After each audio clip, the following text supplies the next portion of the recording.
दीगर खबरों में बात करेंगे। वज़ीर आज़म शहबाज शरीफ 3 रोज़ा दौरे पर सऊदी अरब रवाना। तर्जुमान दफ्तर खारजा के मुताबिक शहबाज शरीफ सऊदी वली अहद शहजादा मोहम्मद बिन सलमान की दावत पर रियाज जाएंगे। वज़ीर आज़म मुस्तकबिल की सरमायाकारी कॉन्फ्रेंस के 9वें ऑडिशन में शिरकत करेंगे। शहबाज शरीफ सऊदी क़यादत से मुलाकातें करेंगे। तजारत, सरमायाकारी, तवानाई और अफरादी वसाइल के शोबों में ताउन पर गुफ्तगू होगी। वज़ीर आज़म इलाकाई और आलमी उमूर पर भी सऊदी क़यादत से तबादला ख्याल करेंगे। वज़ीर आज़म दीगर ममालिक के रहनुमाओं और बैनुल-अक़वामी तंजीमों के सरबराहान से भी मुलाकात करेंगे। इस्तांबुल में होने वाली बातचीत में पाकिस्तानी वफ़द ने अफगान तालिबान के वफ़द को हतमी मौक़िफ़ पेश कर दिया। सिक्योरिटी ज़राए के मुताबिक पाकिस्तान ने वाज़ेह कर दिया कि अफगान तालिबान की तरफ से की जाने वाली दहशत गर्दों की सरपरस्ती नामंजूर है। पाकिस्तानी वफ़द ने यह भी वाज़ेह किया कि इसके खात्मे के लिए ठोस और यकीनी इक़दाम करने पड़ेंगे। सिक्योरिटी ज़राए के मुताबिक इसके बरक्स तालिबान के दलाइल गैर मंतकी और ज़मीनी हक़ाइक़ से हट कर हैं। नज़र आ रहा है कि तालिबान किसी और एजेंडे पर चल रहे हैं। ये एजेंडा अफगानिस्तान, पाकिस्तान और ख़ित्ते के इस्तेहकाम के मफाद में नहीं है। मुज़ाकरात में मज़ीद पेशरफ्त अफगान तालिबान के मुस्बत रवैये पर मुनहसर है। सिक्योरिटी ज़राए के मुताबिक पाकिस्तान ने जो मुतालबात पेश किए हैं वो मुकम्मल तौर पर वाज़ेह शवाहिद पर मबनी और मसले का हकीकी हल हैं। अफगान तालिबान की हट धर्मी, अदम संजीदगी और अदम ताउन दीगर फरीकों खुसूसन मेज़बान पर भी वाज़ेह है। पाकिस्तानी वफ़द ने यह वाज़ेह कर दिया कि हमारे दहशत गर्दी के मरकज़ी मुतालबात पर कोई समझौता नहीं होगा। मेज़बान अब भी पूरी कोशिश कर रहे हैं कि तालिबान वफ़द ज़मीनी हक़ाइक़ और शवाहिद को समझे, संजीदगी से ताउन करे ताकि मुज़ाकरात नतीजा खेज़ हो सकें। पाकिस्तान और अफगान तालिबान मुज़ाकरात इस्तांबुल में 30 घंटे मुज़ाकरात में कोई पेशरफ़्त ना हो सकी। ज़राए के मुताबिक पाकिस्तान का फितना ख़ारिज के खिलाफ कोई लचक ना दिखाने का फैसला पाकिस्तान ने अफगान सरजमीन इस्तेमाल होने के दस्तावेजी सबूत तालिबान के सामने रख दिए।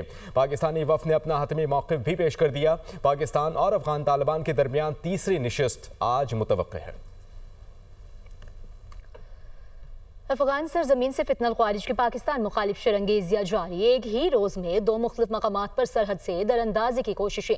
सिक्योरिटी फोर्सेज ने दोनों मकामात पर मुअस्सिर जवाब देकर 4 खुदकुश बमबारों समेत 25 ख़ारिज को जहानुम वासिल कर दिया। शुमाली वज़ीरिस्तान में 15, कुरम में 10 ख़ारिज मारे गए। हलाक दहशत गर्दों से भारी मिक़दार में असलहा और गोला बारूद बरामद हुआ। दिफाए वतन के मिशन में वतन के 5 बहादुर सपूत जाम शहादत नोश कर गए। फितना ख़ारिज ने दरअंदाजी की कोशिशें तुर्की में पाक अफगान मुज़ाकरात के मौके पर की। इस्लामाबाद से रिपोर्ट देखिए। तुर्की में पाक अफगान मुज़ाकरात के ऐन दरमियान में अफगान सरहद से शरंगेजी ख़ारिज के 2 बड़े गिरोहों की पाकिस्तान में दरअंदाजी की कोशिश। अफगान उबूरी हुकूमत की नीयत पर सवालात उठने लगे। ISPR के मुताबिक फितना ख़ारिज ने खैबर पख्तूनख्वा में 2 मुख्तलिफ मकामात पर अफगानिस्तान से दरअंदाजी की कोशिश की। सिक्योरिटी फोर्सेज ने बरवक्त कार्रवाई करके 25 ख़ारिज को हलाक कर दिया। शिमाली वज़ीरिस्तान के इलाके स्पिमवाम में भारतीय हिमायत याफ्ता 15 दहशत गर्दों को जहन्नुम वासिल किया गया, जिनमें 4 खुदकुश बमबार भी शामिल थे। कुर्रम के इलाके में दरअंदाजी की एक और कोशिश में 10 ख़ारिज मारे गए। हलाक दहशत गर्दों से भारी मिकदार में असलहा और गोला बारूद भी बरामद हुआ। शदीद फायरिंग के तबादले में पाक फौज के 5 जवान बहादुरी से लड़ते हुए जाम शहादत नोश कर गए। शोहदा में हवालदार मंजूर हुसैन, सिपाही नोमान इलियास कियानी और सिपाही मोहम्मद अदील शामिल हैं। सिपाही शाहजहान और सिपाही अली असगर ने भी दिफाए वतन के मिशन में जान कुर्बान कर दी। फितना ख़ारिज के दहशत गर्दों की जानिब से दरअंदाजी के ये वाक़यात ऐसे वक्त में हो रहे हैं जब पाकिस्तान और अफगानिस्तान के वफूद तुर्की में मुज़ाकरात में मसरूफ हैं। इससे उबूरी अफगान हुकूमत की नीयत पर सवालात उठ रहे हैं कि आया वो अपनी सरजमीन से दहशत गर्दी के खात्मे के लिए वाकई संजीदा हैं या नहीं। पाकिस्तान बारहा अफगान उबूरी हुकूमत पर जोर देता आया है कि वो अपनी जानिब मौसर बॉर्डर मैनेजमेंट को यकीनी बनाए और दोहा मुआहदे के तहत अपनी जिम्मेदारियां पूरी करे ताकि अफगान सरजमीन को पाकिस्तान के खिलाफ इस्तेमाल होने से रोका जा सके। और अब कुछ दीगर खबरें हैं। Chairman joint chiefs of staff committee general Sahir Shamshad Mirza का दौरा बांग्लादेश। ISPR के मुताबिक जनरल साहिर शमशाद मिर्ज़ा की बांग्लादेश के चीफ एडवाइज़र मोहम्मद यूनुस से मुलाकात। जनरल साहिर शमशाद मिर्ज़ा ने बहरिया के सरबरा एडमिरल मोहम्मद नज़मुल हसन से भी मुलाकात की। फ़ज़ाइया के सरबरा air chief marshal Hasan Mahmood Khan की भी जनरल साहिर शमशाद मिर्ज़ा से मुलाकात हुई। बांग्लादेश की मुसल्लह फ़ौज division KPSO lieutenant general SM Kamrul Hasan से भी मुलाकात हुई। इसके अलावा मुलाकातों में इलाक़ाई और आलमी सूरत हाल और सलामती के उमूर पर बात हुई। दिफा और सिक्योरिटी के शोबे में ताउन बढ़ाने पर जोर दिया गया। खैबर पख्तूनख्वा काबीना की तश्कील 2 हफ्ते बाद भी मुकम्मल ना हो सकी। वज़ीर आला खैबर पख्तूनख्वा काबीना की तश्कील के हवाले से बानी PTI के साथ मुलाकात पर बाजिद। इस पर मज़ीद बात करने के लिए आबिद हमीद ब्यूरो चीफ पेशावर में ज्वाइन करेंगे। आबिद, ये मामला क्या है, इतनी ताख़ीर क्यों हो रही है कैबिनेट को चुनने में? जी देखें, वज़ीर-ए-आला खैबर पख्तूनख्वा सुहेल आफरीदी ने 15 अक्टूबर को जो है हल्फ उठाया था और उसको अभी तकरीबन 2 हफ्ते होने वाले हैं, लेकिन उन्हें अभी तक जो है अपनी काबीना तश्कील नहीं दी है। जो उनसे बात हुई थी गुज़िश्ता रोज़ और उसके बाद जो उन्होंने मुख्तलिफ तकारीर की, उसमें उन्होंने कहा है जब तक बानी PTI से उनको मुलाकात नहीं की जाती, वो नाम उनसे वो डिस्कस नहीं कर लेते और उस वक्त जब तक वो मंजूरी नहीं दी जाती उस वक्त तक वो काबीना तश्कील नहीं देंगे। काबीना तश्कील ना होने से मुख्तलिफ जो सरकारी उमूर जो है वो इस वक्त ठप पड़े हुए हैं, मुख्तलिफ जो माली उमूर है वो ठप पड़े हुए हैं, कोई फ़ाइल इधर से उधर नहीं जा रही है और ब्यूरोक्रेसी में जो है वो भी इस वक्त एक बेचैनी की जो है वो कैफियत पाई जाती है। गुज़श्ता रोज़ जो है वज़ीर-ए-आला खैबर पख्तूनख्वा ने तबादलों तैनातियों पर भी पाबंदी आयद कर दी है। कोई फ़ाइल भी इधर नहीं जा रही, कोई ट्रांसफ़र पोस्टिंग भी नहीं हो रही। काबीना में जो अहम सरकारी उमूर और माली उमूर जिनकी मंजूरी ली जानी थी वो भी मंजूर नहीं किए जा रहे। हमारे ज़राए का बताना है कि काबीना के लिए कुछ नाम फ़ाइनल कर लिए गए हैं, उसमें कुछ नए नाम भी शामिल हैं और कुछ पुराने नाम भी शामिल हैं, लेकिन इसकी हतमी मंजूरी वज़ीर-ए-आला सुहेल आफरीदी जो है वो बानी PTI से लेना चाहते हैं।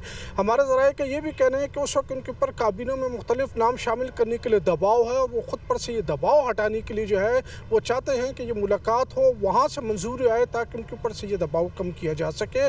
लेकिन इसमें जो इस वक्त नुकसान हो रहा है वो सरकारी आवाम का हो रहा है और जो सरकारी उमूर जो है वो मुतासर हो रही हैं। कोई सरकारी जितने सरकारी उमूर हैं वो सब ठप पड़े हुए हैं, कोई मीटिंग्स नहीं हो रही, कोई एजेंडा सामने नहीं आ रहा और मुख्तलिफ महकमे देख रहे हैं कि हुकूमत की जो नए वज़ीर-ए-आला आए हैं उनकी पॉलिसी क्या है, वो क्या चाहते हैं और वो किस तरफ जाना चाहते हैं, वो उनको क्या गाइडलाइन देना चाहते हैं।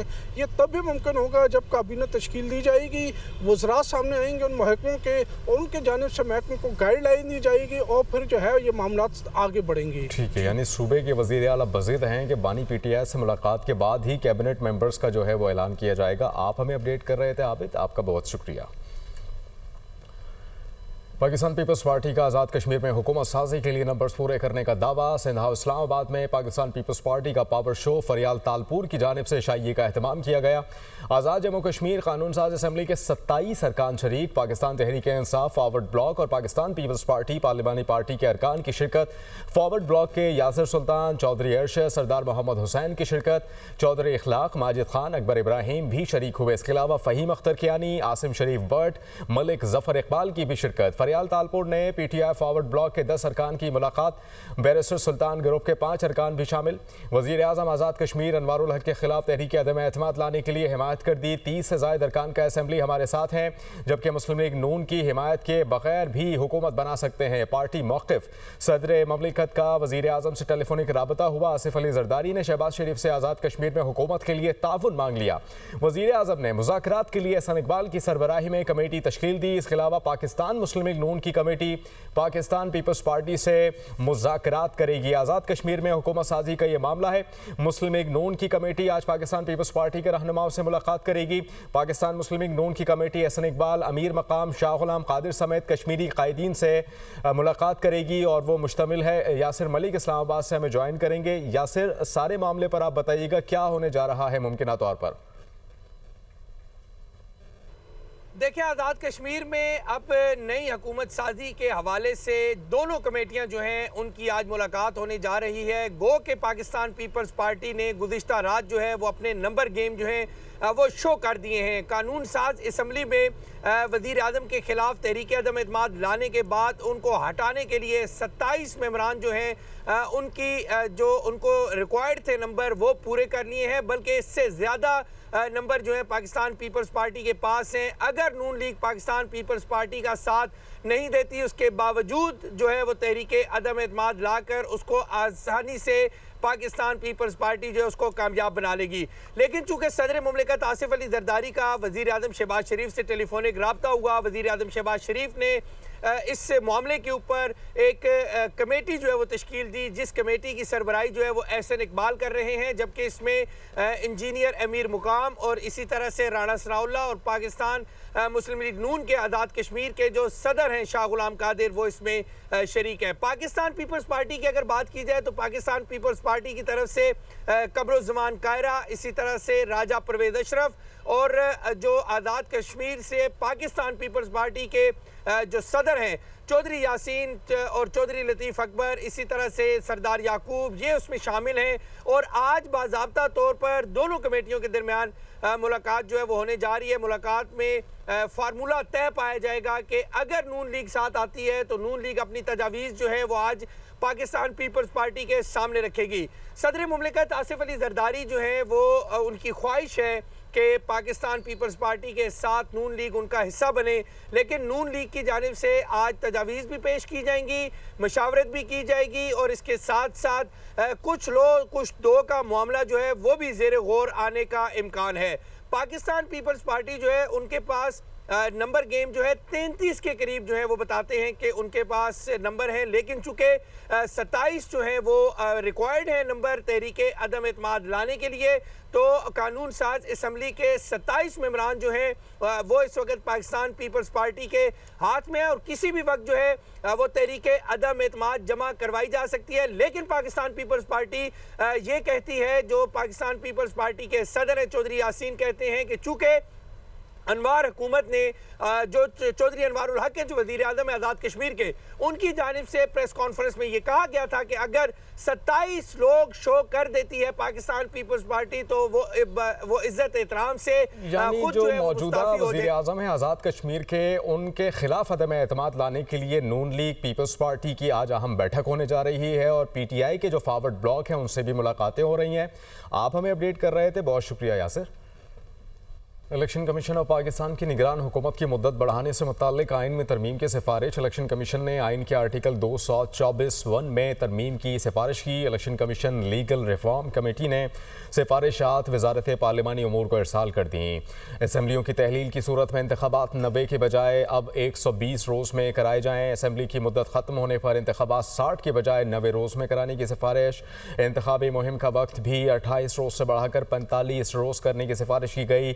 ज़रा इलेक्शन कमीशन ऑफ पाकिस्तान ये बताते हैं कि शेड्यूल में अदालती कार्रवाइयों के बायस बैलेट पेपर्स की छपाई में मुश्किलात का सामना होता है। आम इंतखाबात की तैयारी की मुद्दत बढ़ाने का मकसद भरपूर शफाफियत को यकीनी बनाना है।